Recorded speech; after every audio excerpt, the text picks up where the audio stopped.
Capital TV देख रहे हैं आप, मैं हूं आपके साथ पूजा। ब्रेकिंग नाउ में बड़ी खबर आपको बता रहे हैं। कांग्रेस को आज सबसे बड़ा झटका लगा है क्योंकि कांग्रेस के बड़े कद्दावर नेता जिन्होंने अपना पूरा जीवन कांग्रेस के ऊपर निछावर कर दिया, गुलाम नबी आजाद ने अपना इस्तीफा सौंप दिया है। सोनिया गांधी को एक पत्र लिखा है और लंबा चौड़ा एक पत्र सोनिया गांधी को सौंपा गया है जिसमें गुलाम नबी आजाद ने अपना दर्द बताया कि किस तरह से पार्टी में उनकी बात को नहीं सुनी जा रही थी, किस तरह से राहुल गांधी ने कांग्रेस पार्टी को बर्बाद कर दिया और क्या-क्या दिक्कतें, क्या-क्या परेशानियां कांग्रेस पार्टी पिछले कई सालों से झेल रही थी, जिस वजह से आज कांग्रेस की स्थिति बनी हुई है।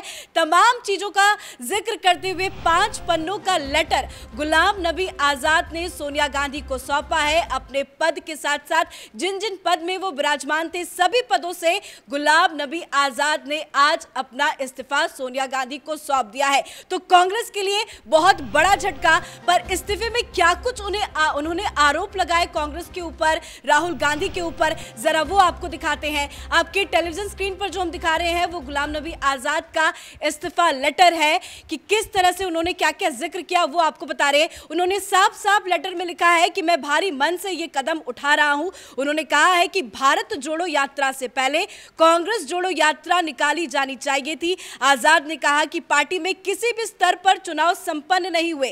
कांग्रेस के वरिष्ठ नेता ने कहा कि कांग्रेस लड़ने की अपनी इच्छा शक्ति और क्षमता को खो चुकी है। तो उन्होंने साफ तौर से जाहिर किया है कि जिस तरह से कांग्रेस भारत जोड़ो की रणनीति पर काम करने की कोशिश कर रही है, इकट्ठा लोगों को करने की कोशिश कर रही है, उसके पहले यानी कि भारत जोड़ो रणनीति पर काम करने से पहले कांग्रेस जोड़ो की रणनीति पर काम करना होगा, क्योंकि एक एक करके पार्टी के कद्दावर नेता कांग्रेस का साथ छोड़ते नजर आ रहे हैं। तो इसका उन्होंने जाहिर किया कि कांग्रेस को सबसे पहले भारत जोड़ो रणनीति पर काम करना होगा। उसके बाद उन्होंने अपने इस्तीफे में लिखा है कि पार्टी की कमजोरियों पर ध्यान दिलाने के लिए पत्र लिखने वाले 23 नेताओं को अपशब्द कहे गए, उन्हें अपमानित किया गया, नीचा दिखाया गया। कांग्रेस में हालात अब ऐसी स्थिति पर पहुंच गई है जहां से वापस नहीं आया जा सकता। पार्टी के साथ बड़े पैमाने पर धोखे के लिए नेतृत्व पूरी तरह से जिम्मेदार है।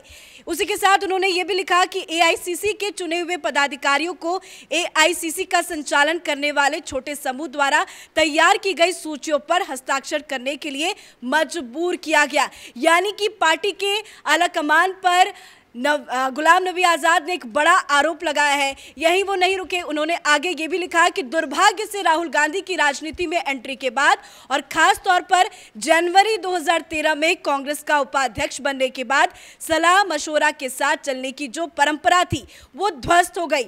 गुलाम नबी आजाद ने कहा कि राहुल गांधी के आने के बाद सारे वरिष्ठ और अनुभवी नेताओं को किनारा कर दिया गया, उनकी जगह गैर अनुभवी और चापलूस दरबारियों ने ले ली। यही नहीं, इन्हीं लोगों के हाथों में पार्टी के मामलों की जिम्मेदारी भी सौंप दी गई। इसका अपरिपक्वता का बड़ा उदाहरण वो था जब राहुल गांधी ने मीडिया की मौजूदगी में सरकार के अध्यादेश को ही फाड़ दिया।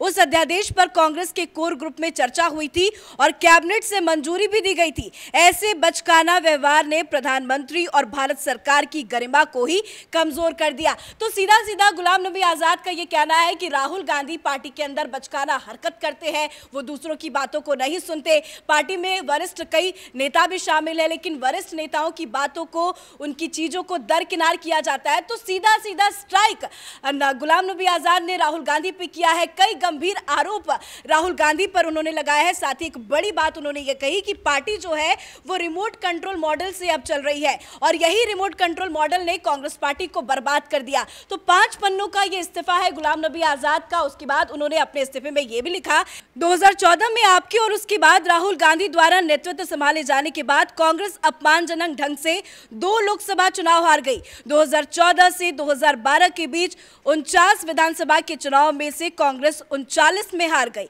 पार्टी केवल 4 राज्यों के चुनाव जीत पाई और 6 में वो गठबंधन की स्थिति बना पाई। दुर्भाग्यवश आज कांग्रेस केवल 2 राज्यों में सरकार चला रही है और 2 अन्य राज्यों में ये बहुत सीमांत गठबंधन सहयोगियों में है। मतलब उन्होंने ये साफ तौर से जाहिर किया कि पार्टी की जो आज स्थिति बनी हुई है, हर बार चुनाव होते हैं पर हर बार कांग्रेस किस तरह से औदे मुंह गिरती जा रही है, उसका जिम्मेदार क्या है? क्योंकि पार्टी की बीच चीजों को सुना नहीं जाता, पार्टी के वरिष्ठ नेताओं की बात नहीं सुनी जाती, कोई एजेंडा सेट नहीं किया गया है कांग्रेस में, तभी ये पार्टी की हालत होती जा रही है। और जब से राहुल गांधी कांग्रेस पार्टी को संभालने लगे हैं, तब से पार्टी की दुर्दशा और बढ़ती जा रही है। और यही वजह है कि कांग्रेस धीरे धीरे एक एक राज्य से अपना किनारा करती जा रही है। हर अलग अलग राज्यों से धीरे धीरे करके कांग्रेस को बड़ा झटका लगता गया और अब यह स्थिति बन गई है कि कांग्रेस का हर राज्यों से सूपड़ा साफ हो गया है। तो चुनाव में किस तरह से कांग्रेस पार्टी की हार हुई है, उसकी क्या वजह है, उसका भी जिक्र गुलाम नबी आजाद ने अपने इस्तीफे में किया। इसी के साथ उन्होंने अपने इस्तीफे में यह भी लिखा कि 2019 के चुनाव के बाद से पार्टी में हालात खराब हुई। विस्तारित कार्य समिति की बैठक में पार्टी के लिए जीवन देने वाले सभी वरिष्ठ पदाधिकारियों का अपमान करने से पहले राहुल गांधी के हड़बड़ाहट में पद छोड़ने के बाद आपने अंतरिम अध्यक्ष के रूप में पदभार ग्रहण किया, एक पद जिस पर आप आज भी पिछले 3 वर्षों से काबिज है।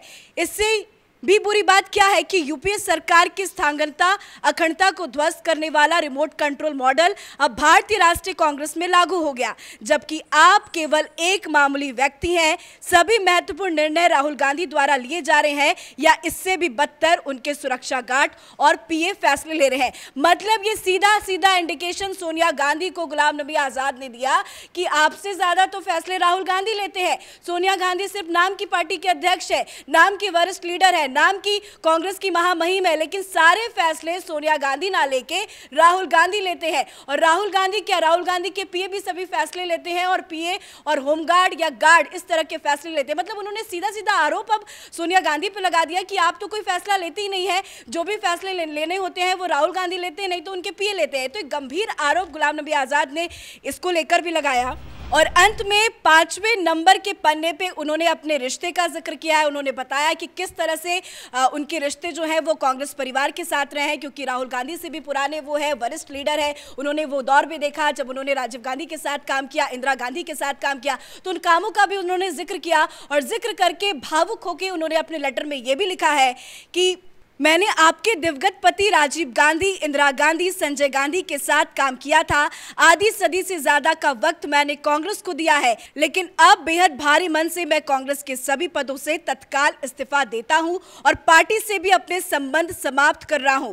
आपको बता दें कि एक बहुत बड़ी बात है कि वो इमोशनल भी हो गए, लेकिन सबसे बड़ा सवाल जो यहाँ पे है वो अब ये खड़ा हो रहा है कि अब गुलाम नबी आजाद क्या करेंगे, उनका अब अगला कदम क्या होगा, क्या वो बीजेपी में जाएंगे? क्योंकि जब से गुलाम नबी आजाद ने इस्तीफा दिया है तब से तमाम लीडर्स की बयानबाजी, अलग अलग रिएक्शन सामने आ रहे हैं। पर बीजेपी नेताओं को लेकर जब सवाल किया जाता है कि क्या बीजेपी नेताओं का रिएक्शन क्या है, क्या आप गुलाम नबी आजाद को अपनी पार्टी में शामिल करेंगे, तो वहां से जो रिएक्शंस आ रहे हैं वहां से कहीं ना कहीं ये इंडिकेट जरूर किया जा रहा है कि क्या गुलाम नबी आजाद बीजेपी में ज्वाइन कर सकते हैं। क्योंकि अभी हाल ही में हमने देखा था कि पीएम मोदी संसद में बहुत ज्यादा भावुक हो गए थे गुलाम नबी आजाद को लेकर, और कहीं ना कहीं एक जो स्ट्राइक पीएम मोदी ने 15 अगस्त में लाल किले की प्राचीर से किया कि परिवारवाद को खत्म करना है, उसी मुद्दे को लेकर गुलाम नबी आजाद ने अपने इस्तीफे में भी कई बड़ी बातें कही कि परिवारवाद चलता है कांग्रेस पार्टी में, परिवारवाद की वजह से आज कांग्रेस की यह स्थिति हो गई है, बाकी वरिष्ठ नेताओं की बातें नहीं सुनी जाती,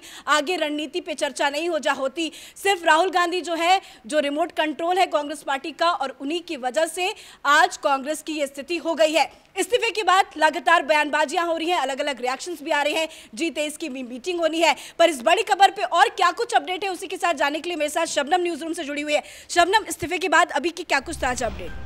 हाँ, गुलाम नबी आज़ाद ने अभी इस्तीफ़ा दे दिया है, लेकिन गुलाम नबी आज़ाद उन G23 नेताओं में शामिल हैं जो लगातार कांग्रेस के खिलाफ, कांग्रेस आला कमान के खिलाफ आवाज़ उठाते रहे हैं, नेतृत्व पे परिवर्तन की बात करते रहे हैं। गुलाम नबी आज़ाद ने कई बार सोनिया गांधी से बात कर अध्यक्ष के चुनाव को लेकर बात कही, हाल ही में चुनाव टाल दिया गया, उसके बाद आपने देखा तुरंत इस्तीफे की बात सामने आ गई। और अभी तो कहा जा रहा है जम्मू कश्मीर से कई बड़े नेता भी इस्तीफा दे सकते हैं। अभी प्रेस कॉन्फ्रेंस भी होने वाली है G23 के नेताओं की। और 1970 2070 से गुलाम नबी आज़ाद कांग्रेस के साथ जुड़े रहे, लेकिन उन्हें ये चीज़ बुरी लगी कि पार्टी का हर फैसला सोनिया गांधी ना लेकर राहुल गांधी ले रहे थे, और ऐसे ऐसे फैसले ले रहे थे जिनका पार्टी से कोई लेना देना ही नहीं, इसलिए वो बचकाना बता रहे हैं। इसलिए उन्होंने कहा भी कि बचकाना हरकत राहुल गांधी करते थे, और कई बार उन्होंने इस चीज़ के खिलाफ आवाज़ भी उठाई और उनकी आवाज़ को दबा दिया गया। और इसी तरह G23 के नेता कपिल सिब्बल ने इस्तीफा दिया था, हाल ही में वो सपा में शामिल हुए। तो अभी तो ये शुरुआत है और आने वाले वक्त में देखिए अभी कांग्रेस का क्या हाल होने वाला है। बिल्कुल, तो इस वक्त की बड़ी खबर यही है कि गुलाम नबी आज़ाद ने अपना इस्तीफा दे दिया है, पर उससे ज़्यादा बड़ी खबर यह है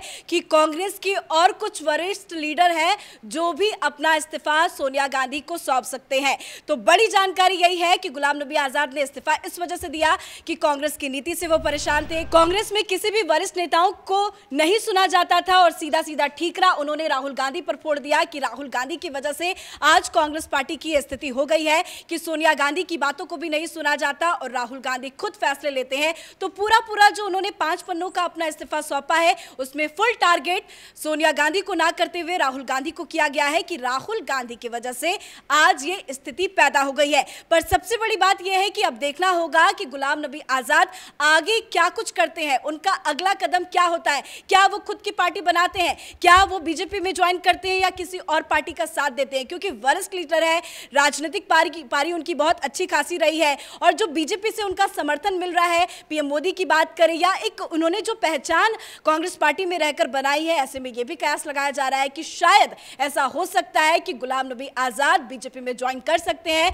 क्योंकि जम्मू कश्मीर में उनकी एक अपनी धाक थी, मुख्यमंत्री भी रहे हैं, एक अपनी पकड़ थी, वो जम्मू कश्मीर की राजनीति को बहुत अच्छे से समझते हैं और आने वाले कुछ वक्त में जम्मू कश्मीर में चुनाव भी होना है। ऐसे में यह कयास लगाया जा सकता है कि गुलाम नबी आजाद बीजेपी ज्वाइन कर सकते हैं या अपनी पार्टी का गठन कर सकते हैं। अब देखना होगा गुलाम नबी आजाद का अगला कदम क्या होगा। इस बड़ी खबर में मेरे साथ फिलहाल इतना ही। कैमरा पर्सन रवि के साथ मैं पूजा, कैपिटल टीवी।